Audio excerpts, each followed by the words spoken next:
Hi friends, art of హరివిల్లుకు స్వాగతం.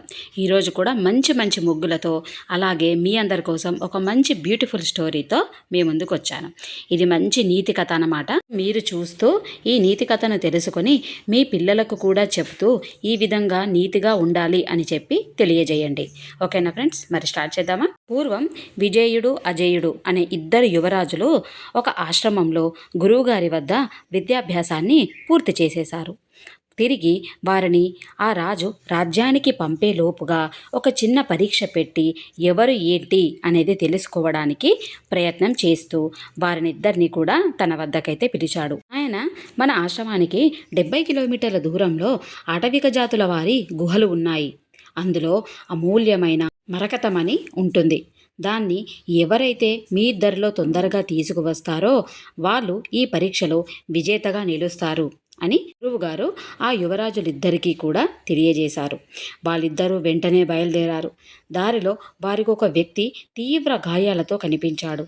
అయితే ఆగితే ఆలస్యం అయిపోతుందని చెప్పేసి అజేయుడు మాత్రం ముందుకు వెళ్ళిపోయాడు.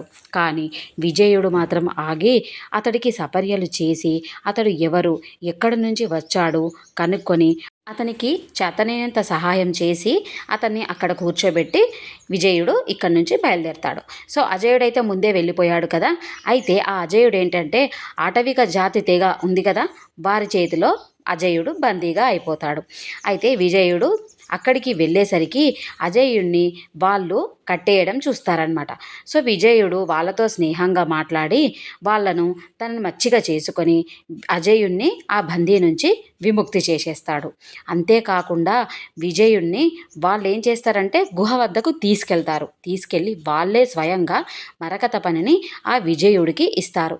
ఇదంతా ఎలా సాధ్యమైంది విజయుడికి అని అజేయుడికి ఏంటి ఈ సంగతి అని చెప్పి అర్థం కాలేదు. అయితే అజేయుడు విజయుణ్ణి అడుగుతాడు, సోదరా, నీకు ఇది ఎలా సాధ్యమయ్యింది? వాళ్ళు ఎందుకు నన్ను కట్టేశారు? మరి నిన్నెందుకు ఇంత మంచిగా సాదర సత్కారాలతో ఆహ్వానిస్తూ మరకతమని నీకు ఇచ్చారు అని చెప్పేసి అడుగుతాడు. అప్పుడు విజయుడు చెప్తాడనమాట, మనం ఈ గుహల వద్దకు వస్తున్నప్పుడు మొదట్లో మనకు దెబ్బలతో ఉన్నటువంటి ఒక వ్యక్తి అయితే కనిపించాడు కదా. ఆ వ్యక్తిని నేను కాపాడినప్పుడు ఆ వ్యక్తి ఏం చెప్పాడంటే, నేను కూడా ఈ అటవిక జాతుల తెగలో బందీ అయ్యి ఈ విధంగా గాయాల పాలయ్యాను.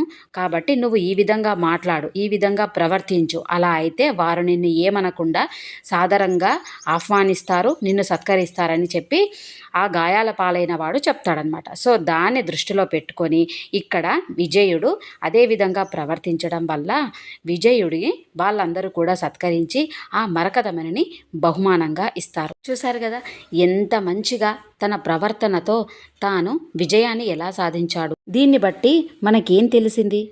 పక్కవారికి మనం సహాయం చేస్తే అది మనకు ఎప్పుడు మంచే జరుగుతుంది అనే విషయం కూడా అజేయుడికి అర్థమైంది. మరి మీ అందరికీ కూడా ఇదే అర్థమైంది కదా. మరి మీకు ఈ కథలో తెలిసిన నీతి ఏంటి? నేను చెప్పింది కరెక్టేనా అనేది నాకు కామెంట్ సెక్షన్లో తెలియజేయండి. అలాగే నేను వేసిన ముగ్గులు మీ అందరికీ నచ్చినట్లయితే ఈ వీడియోస్ని మీ ఫ్రెండ్స్ అండ్ ఫ్యామిలీ మెంబర్స్ కూడా షేర్ చేయండి. ఛానల్ని తప్పకుండా సబ్స్క్రైబ్ చేసుకోండి.